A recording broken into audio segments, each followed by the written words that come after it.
Good evening, everyone. This is Debbie Nichols. I'm Director of Grants at Mount St. Francis and also of special projects there.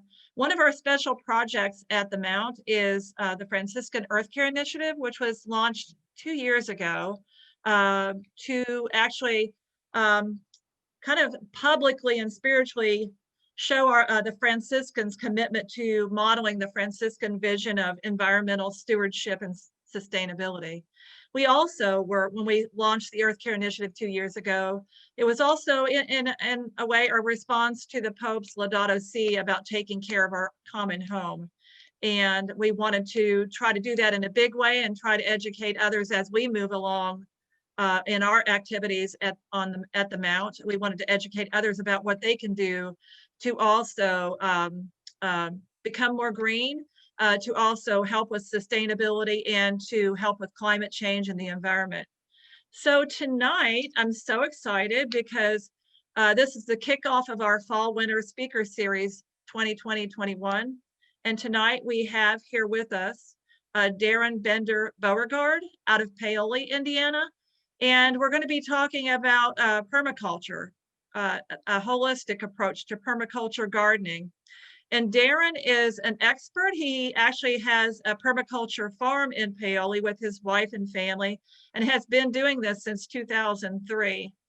So if you ever have a chance, at the very end of the interview, we'll talk about how you can reach Darren at Brambleberry and Paoli with their website and their Facebook information. But tonight we're going to have a few questions for him, put him on the hot seat about permaculture. So the first question, Darren, is, I know that you may not know this because I don't think I talked to you about this, but I bought a few willow starts from you a few years ago. All and right. I think it was one time when you were in Pekin, Indiana, you had a table set up with some different starts of different plants. And I have purchased a few of those. I think I got to talking to you then when you were there in Pekin a few years ago. Cool. But tell us how you and your family came upon the permaculture idea and how you've developed the principles at Brambleberry. Sure. Could be a long story, but I'll try and keep it short. Basically, I was in environmental studies and field biology major at undergraduate college at Goshen College in Northern Indiana. I was planning on being a field biologist, but at one summer I happened upon organic farming, worked at a friend's parents' farm in Pennsylvania, and just fell in love with it. And ever since, after that, I sort of started questioning my goals to be a field biologist and started looking into ecological farming. And I found permaculture, which was, in my mind, a perfect combination of farming and ecology, and combining those two things, which I really enjoyed. And so I've just been on that road ever since, and that's how it came upon permaculture. And my wife and I met and have both been interested in that. And her parents had the property here in Paoli that they weren't doing anything with, and were happy for us to come start a farm. And so the rest is history. That's wonderful. You know, also, recently in preparation for this, I mean, I knew a little bit about permaculture before we started this interview, but I wanted to find out a little bit more about it. I knew it was pretty complicated. If you look online, you can find a lot of information and websites about how detailed and how process focused it is. And I always wanted to try to get a clearer understanding of it in a simple way. And I did find this online at thespruce.com, where I think it kind of put it in a nutshell, but it said permaculture gardening means permanent agriculture, and it's defined as working with natural forces, the wind, the sun, and water, to provide food, shelter, water, and everything else your garden needs besides plants and seeds. Is that the way that you would describe it also? And if so, how did you manage to integrate these ideas at your farm, and has it been difficult? And do you have a master plan for your permaculture farm? That's a lot of questions. Yeah. Well, I do think that is a great distillation of permaculture, the concept of permaculture. I think it tends to get a little overcomplicated and people get a little too carried away, in my opinion, with, too much planning, making it, into this really detailed process to go through.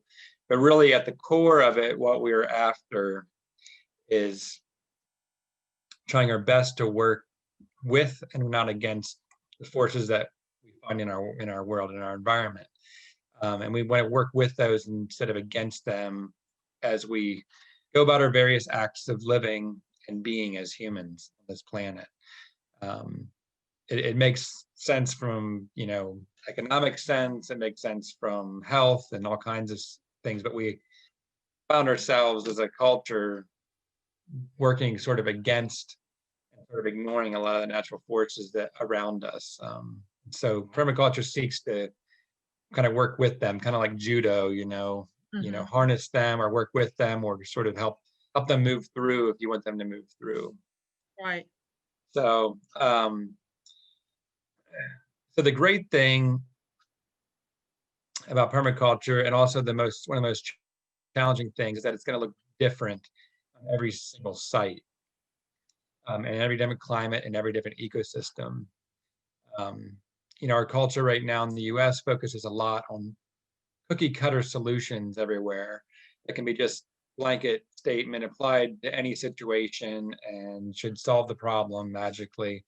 But this really ignores very specific needs and very specific nuances of any given situation at any given place. And I feel like good permaculture is totally the opposite of this cookie cutter approach. It brings these nuances, very specific nuances of places and situations to the forefront, and tries to tailor a system to these nuances and forces at play, rather than just popping something down and hoping that it works. Right. What about your master plan that I mentioned? How did that work? Did you start out doing something on paper, or did it just sort of evolve over time? Or Yeah, so we have had master plans, quote unquote, of various forms in the past as we created our farm and homestead. I have been in the past, and still in some ways am, a little bit of an OCD person, and I have toiled over my plans on paper and tried to get everything perfect and think about everything that I want to happen with them. And then every single time when I go to lay things out on the ground, which also takes a long time to do and match exactly how we have it on paper and take out lots of measurements and try and get everything just right. When I start working in these systems, I realize all kinds of things that I didn't think about when I was stuck inside on a piece of paper or on a computer. And so I have found myself more and more wary of focusing on the paper design stage of permaculture. right.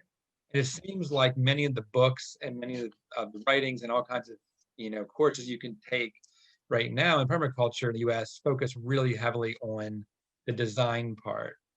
And it's not to say that we don't need to pay attention to this design. You can't just throw something out there and hope it works. But I feel like relying too heavily on your design and not admitting that even the best design is going to need to be tweaked time and time again for it to actually work. Without that, I think avoiding, like, not taking that into account and just hoping that your design the first time is going to work flawlessly is just asking for trouble. And Right. myself and other people I know that have been working at this for years have all found that to be true. It's just, too much design before starting to put something out is kind of Right. the recipe for disaster. So, And I think um, also I know, I mean, it's true with what's almost everything. The world changes around us, even from, month to month, year to year. So some things you have to sort of go with the flow, if you will, of things yeah, evolving. And yeah. so I can see that that's sort of, you really have to be paying attention Mm-hmm. to those changes, I guess, as you go.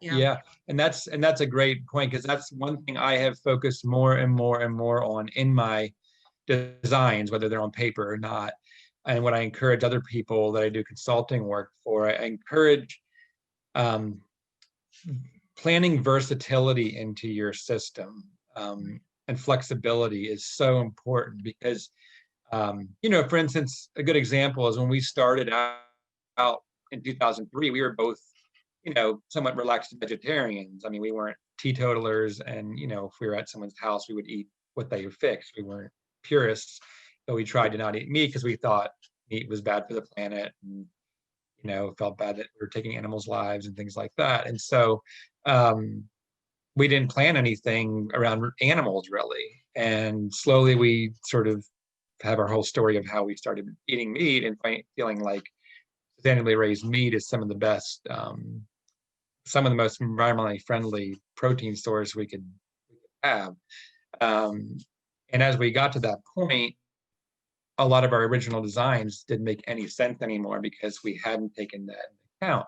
And because we designed such a tight system that didn't take that into account and didn't plan for changes of worldview even, Right.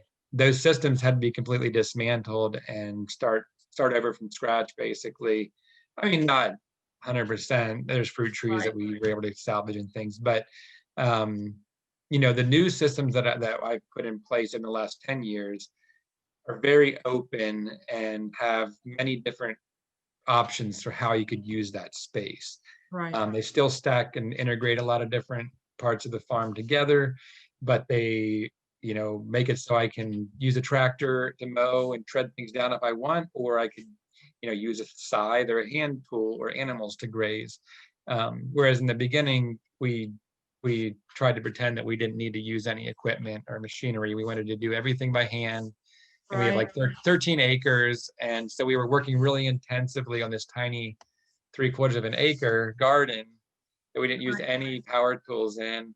And meanwhile, we had to go out and mow with the tractor the rest of the other 10 acres. And it just seems so stupid. And then we started getting into grazing and other things. And now I'm 100% about using machines if they help us get more things done and we're using them wisely and not being a slave to them. That makes sense, actually, a lot of sense. Yeah. This is a question that, people who haven't done permaculture, and sometimes this is the way you learn, but what do you consider your best permaculture success and why? And what's been your biggest challenge also? Good question. Hands down, the easy one to answer is the success, and that would be our nursery, our fruit, nut, and berry plant nursery, which is pretty much our whole farm income at this point. We'd never even planned to have a nursery. We were planning on selling fruits and nuts and things, vegetables in the early years, and but this nursery grew naturally out of what we were already doing. And what I like about it, why I think it's such a success, is that it integrates so many different things on our farm.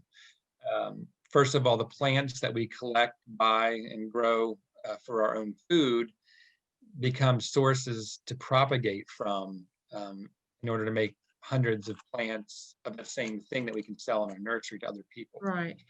So those work together perfectly. And also the diversity of these plants, all the different types of species, the diversity of these plants also functions as a real world trial of the different species, cultivars, and rootstocks that you can grow in our area. And that, as we grow those and watch them fruit or watch them die, watch them struggle, all of that informs us and our customers of what will probably grow well here or what won't in our area. And then maybe the best part of all the way that nursery integrates things, in my opinion, is that our customers innately become students.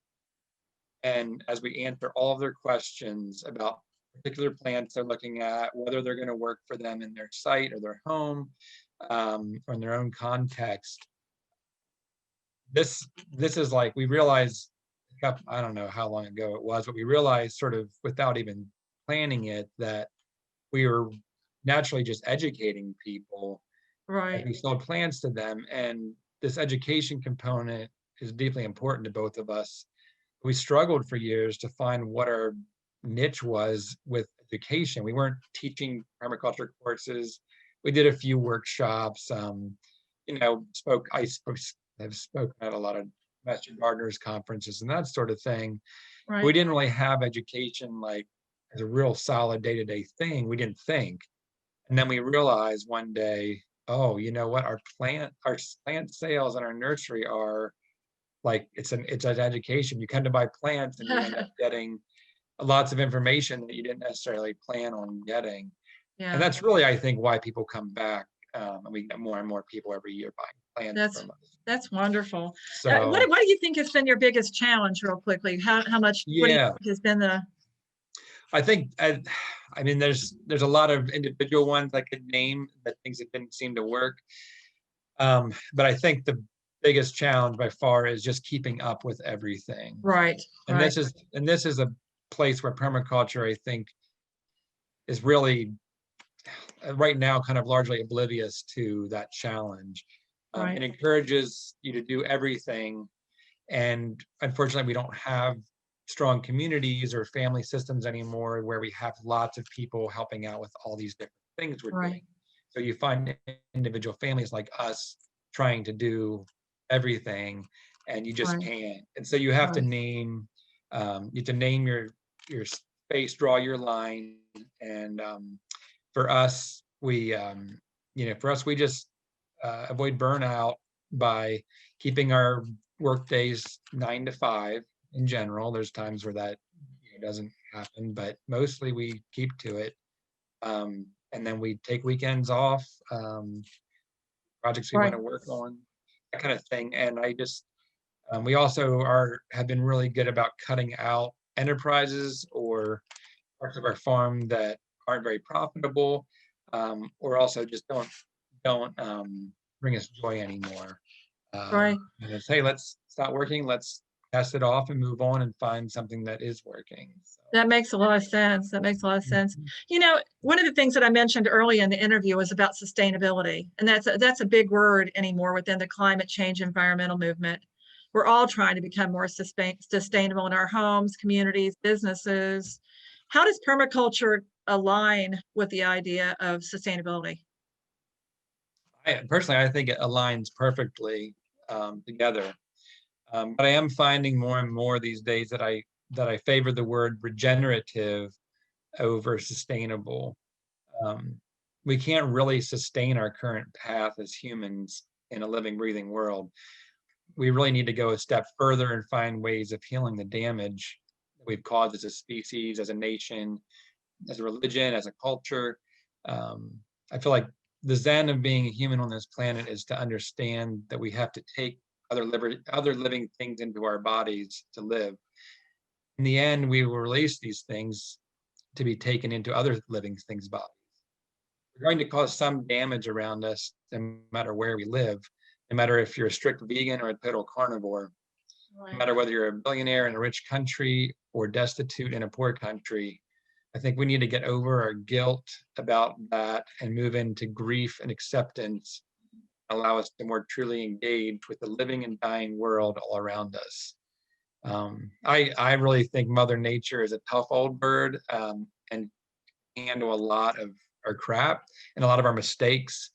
There is a limit, obviously, but I feel like some people treat nature as this little pristine glass box that if we do anything wrong, it's going to destroy it. I think that there's a lot more resilience there.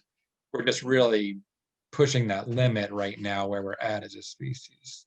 Yeah, I don't know if I agree with you totally on your statement, but I do appreciate it. But one thing that I do like what you said about this, and I think you're totally right about that, is not only kind of our current, how we're living right now and trying to make changes in that, but you're right about maybe healing the damage. I Mhm. like what you say about regenerative, because there is a lot of damage that we need to sort of undo if Yeah, possible, yeah. as well as kind of doing the right things where we are right now.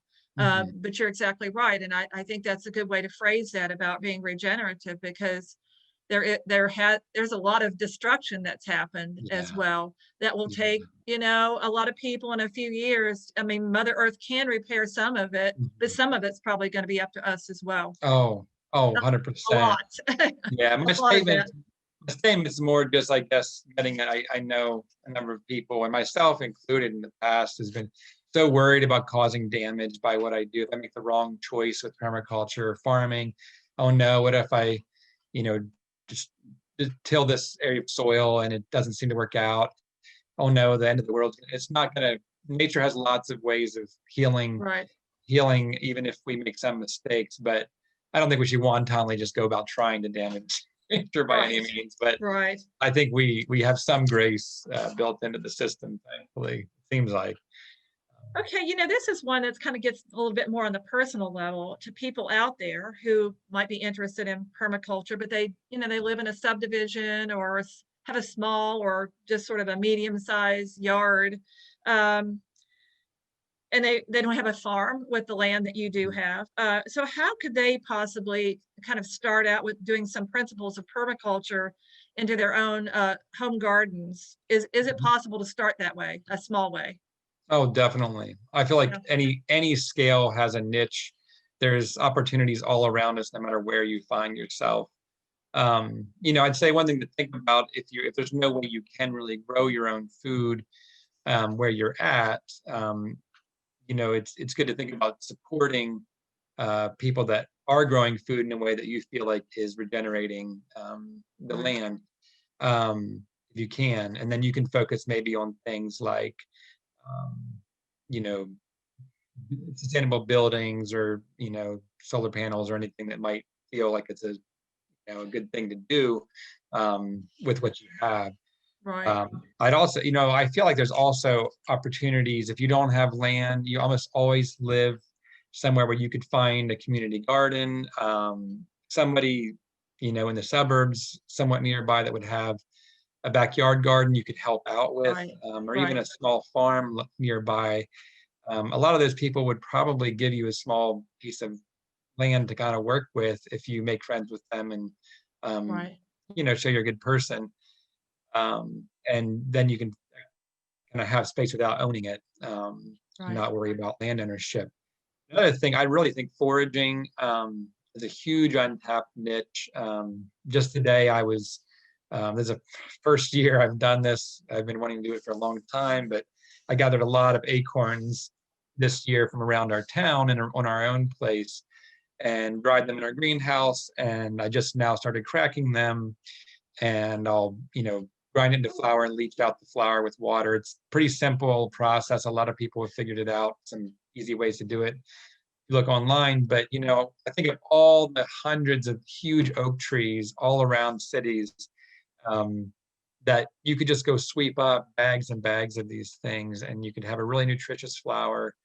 It doesn't take that Interesting. much work. So Yeah, it's that's interesting. interesting. I didn't know Yeah, that. I know. And in cities too, especially, or I mean, really anywhere, there's often too many acorns that squirrels and things can't even eat all of them. And so they just Right. get swept up. Sometimes they get thrown in the trash with the leaves because they, might be a tripping hazard or something. So Right.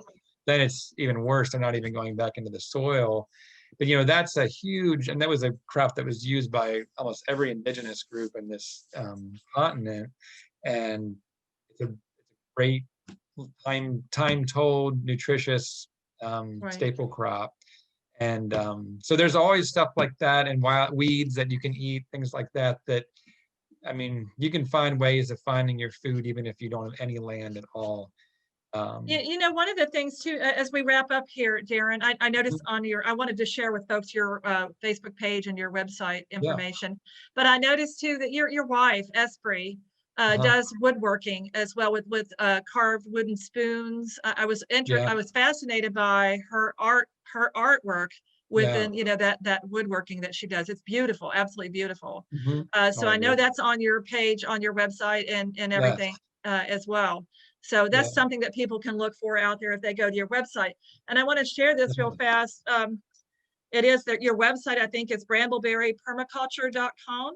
Uh-huh. Yep. And you mentioned consulting as well as Yeah. running your farm. And Hmm. then your wife has her woodwork, Brambleberry Woodworks, on that page Yeah. as well. But your Facebook page is Brambleberry Permaculture Farm. So is that correct? Well, the Facebook? Facebook is just Brambleberry Farm, I think. Okay. Okay, But you'll find, I mean, there's only one Brambleberry farm in Paoli, okay, Indiana. There's a few around the country, right. but yeah, so, So, um, tonight, wrapping up, this has been amazing. This is really good. You've given us some great insight and some information. great. What's your last parting words about permaculture? I'm kind of Yeah, springing this one on you. that's fine.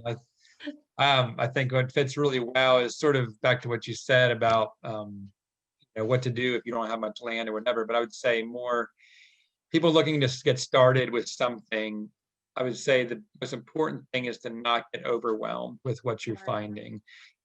This information age we live in, you can just get so easily overwhelmed, especially permaculture, where there's so many different ways people are doing it. And a lot of times people will be very dogmatic about their way being the right way. And so then you end up confused. Well, what do I do? They both say this, and I don't know which one to pick. You really just have to kind of find something you have passion for and you feel good about, get started with it. Don't worry about getting it done perfectly. You're going to have to learn. You're going to have to make mistakes, and mistakes are definitely the best way to learn. Right. Uh, I That's found. wonderful. Yeah, thank you, Darren, so Yeah, much. This has been a great fun time this you're evening. welcome. I Yeah, thanks appreciate for having you. me. Yeah, I appreciate you having here, and thank you for doing this. And hope to have you maybe back here soon, and maybe we'll talk about another topic Hey, that sounds you good. on your farm. Okay. All right. Thank you. Thank See you you. later, Darren. Bye. Have a good evening. Okay, bye-bye. Bye.